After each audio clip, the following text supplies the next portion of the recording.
ते कैलासवासी शाहीर रामदास नाथाजी गुंड यांना पिंडदान व्हायच्या निमित्तानं भावपूर्ण आदरांजली व्यक्त करण्यासाठी उपस्थित सर्व क्षेत्रातील मान्यवर कुटुंबियांचे आप्तेष्ट, खास करून बैलगाडा क्षेत्र, कला साहित्य क्षेत्रातील नामवंत या तालुक्याचे आमदार सन्माननीय काशीनाथजी दाते सर, शोकाकुल बंधू आणि भगिनी, रामदासजी गुंड यांच्या निधनाची बातमी कळल्यानंतर त्याच्यावरती कोणाचा विश्वास बसला नाही. कारण क्षणाक्षणाला प्रत्येकाच्या मनामध्ये असणार हे व्यक्तिमत्व काळाच्या पडद्यात एवढं पटकन गेलं, हा एक मोठा धक्का प्रत्येकाला बसला. परंतु खऱ्या अर्थात कुटुंबाची हानी झाली, त्याबरोबर समाजाची देखील हानी झाली. कारण पूर्वीच्या काळामध्ये प्रसार माध्यम नसताना शाहिरांच्या माध्यमातून हा देश स्वतंत्र होण्याकरता देखील गावोगाव चळवळ त्यांनी उभी केली आणि लोकांना स्वातंत्र्याचा लढा हा भाषण करून मी अर्धा तास भाषण केलं. परंतु एखाद्या कवीनं 2 कडव्यामध्ये जर माझ्या भाषणाचा सगळा सार सांगितला तर तो सगळ्यात प्रभावी त्या ठिकाणी ठरत असतो. आणि म्हणून की रामदासजी गुंडांसारखं व्यक्तिमत्व की त्या कालखंडामध्ये देखील डॉक्टर बाबासाहेब आंबेडकर असतील, छत्रपती शाहू महाराज असतील, या सर्वांनी की गावोगाव किंवा लिखाणाच्या माध्यमातून प्रबोधनाचं काम केलं.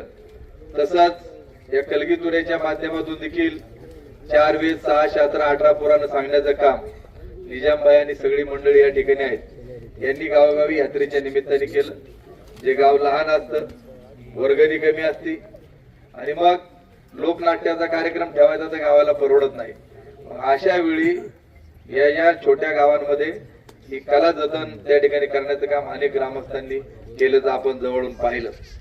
या क्षेत्राचा आणि माझा देखील संबंध की माझे आजोबा स्वर्गीय कुंडलिकराव मल्हारी निकम की ज्यांना आपल्या तालुक्यामधील राघू दवशांचा ज्यांना आत्मसाक्षात्कार झाला होता, ते बाबुळवाडीचे नानाभाऊ जगताप हे आमच्या 7व्या पिढीत पर्यंत तो वर होता आणि त्यानंतर आमचे आजोबा त्यांचे शिष्य होते. आणि ही कला आमच्या कुटुंबामध्ये आमच्या आजोबापर्यंतच राहिली. पुढे आम्हाला त्यातलं काही त्या ठिकाणी जमलं नाही.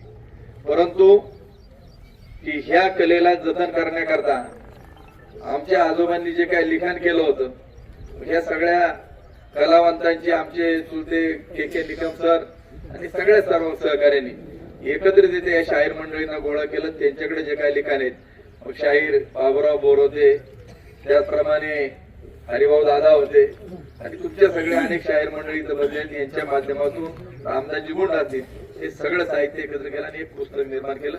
आणि एक त्याचा कार्यक्रम आमच्या घरी देखील तुम्ही सगळी मंडळी आला होता, त्यावेळी तो कार्यक्रम केला होता. त्यानंतर मंचरला देखील बाजार समितीमध्ये मी सभापती असताना एक मोठा कार्यक्रम आपण आयोजित केला होता. कारण या कलावंतांची कला ही जतन करण्याचं काम आपण सर्वांनी करणं गरजेचं आहे.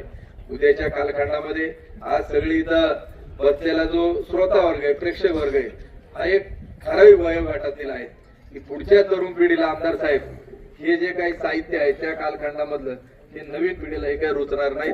कारण सोशल मीडियाच्या माध्यमातून आता ती दंगतीच्या झाले, ते ऐकण्यामध्ये झाले, पण तो वर्ग नाही. म्हणून त्या कालखंडामध्ये माऊलींचे ज्ञानेश्वरीच्या माध्यमातून त्यांनी निर्माण केलेले जे साहित्य तुकाराम महाराजांची गाथा आहे हे आज ते नाहीयेत, परंतु ती अजरामर राहिली. उद्याच्या कालखंडामध्ये या विभागाचे लोकप्रतिनिधी म्हणून तुमची आमची सगळ्यांची जबाबदारी हे जे कला क्षेत्रातलं हे जे साहित्य हे जतन करण्याचं काम शासनाच्या माध्यमातून आपण केलं पाहिजे, असं देखील मला वाटतं. उद्धवराव यांनी ज्या भावना व्यक्त केल्या त्याच्याशी देखील मी सहमत आहे. तुम्ही देखील या ठिकाणी आज आपण याचा पाठपुरावा करू आणि शाहिरांना मरणोत्तर जे काय आपल्याला सुजित भाऊ पुरस्कार वगैरे शासनाच्या माध्यमातून काही करता येईल त्यासाठी आपण निश्चित प्रयत्न करू. आज पश्चात त्यांच्या मातोश्री अंजनाबाई पत्नी मंदाबाई असतील, कन्या शेटे परिवारामध्ये, गोडशे परिवारामध्ये भावंड देवरामजी परसराम दत्तात्रय राजेंद्र भगिनी पुतणे या सगळ्यांना खूप जे मोठं दुःख झालेलं आहे ते सहन करण्याची शक्ती परमेश्वराने त्यांना देव. अशाच प्रकारची भावना व्यक्त करत असताना त्यांनी फक्त शाहिरी केली नाही तर अनेक त्यांची गीतं किंवा समाज प्रबोधन करत असताना ज्यावेळी लोक रस्त्यावरती उतरली त्यावेळी शाहिरीच्या माध्यमातून त्यांनी शेतकऱ्यांचं जे आंदोलन दुधाच्या बाबत झालं असेल, टोमॅटोच्या बाबत झालं असेल, ते देखील आज सोशल मीडियावर आपल्याला त्या ठिकाणी पाहायला मिळतं. अलीकडच्या काळामध्ये बिबट्याच्या संदर्भामध्ये प्रश्न निर्माण झाला. आपण रास्ता रोको आंदोलन केलं, 24 तास हायवे बंद केला, परंतु शाहिरांना देखील त्यावेळी मीडियाने विचारलं, त्यावेळी त्यातल्या 2 ओळी त्यांनी सांगतो की बिबट्याचा हल्ला समाज वेला कळे ना करावा काही, अशा प्रकारचं देखील गीत त्यांनी त्या ठिकाणी सादर केलं. पण ज्यावेळी गाड्यावरती बंदी आहे आणि 7-8 वर्ष हा लढा चालू होता, सुप्रीम कोर्टामध्ये देखील गेला, परंतु याची दखल सुप्रीम कोर्टाने शेवटी निकाल लागला. परंतु जिथं जिथं गावामध्ये जाईल त्याची अशी काही गीतं होती की जे त्यांचं एक गीत गाड्याच्या बंदी संदर्भामध्ये झालं होतं की अशी कुणी साधिली संधी, आली गाड्यावर बंदी, नवसाचा गाडा घाटात सोडा, उडवा डोळ्यावरची धुंदी, अशी कुणी साधिली संधी, आलाई गाड्यावरती बंदी. हे गीत देखील कायमस्वरूपी प्रत्येकाच्या ओठावरती आणि मनात जोपर्यंत हा बैलगाडा पळत तोपर्यंत शाहीर रामदास गुंडांचं देखील हे नाव अजरामर झाल्याशिवाय राहणार नाही. तर हे गीत पवार साहेबांवर रचलं होतं, मला ते काही एवढं आठवलं नाही. त्या आंध्रचा चंद्र एक हाताने झाकलं कसा हा शरद चंद्र, ते देखील गीत पवार साहेबांच्या समोर मानणारा भक्त शाहीर रामदास गुंड त्या ठिकाणी होऊन गेला. वेळ भरपूर झालाय याची मला जाण आहे, परंतु मी उपस्थित आपणा सर्वांच्या वतीनं, त्याचप्रमाणे माझे सहकारी विशालजी भोर असतील, तमाम आंबेगाव शिरूर मधील अनेक गावोगावची ज्येष्ठ वडीलधारी मंडळी त्यांच्या वतीनं माळींवरच याचा उल्लेख देखील आमच्या बारवे सरपंचांनी त्याच्याबाबत केला की माळींची ज्यावेळी घटना 2014ला घडली त्याच्यावर म्हणजे हजर जबाबी की एवढं ज्ञान हे कुणाला तरी त्या ठिकाणी ही ईश्वरी शक्ती दत्ताच त्यांना त्या ठिकाणी खऱ्या अर्थानं प्रसन्न झाला असं देखील मी म्हणू शकतो.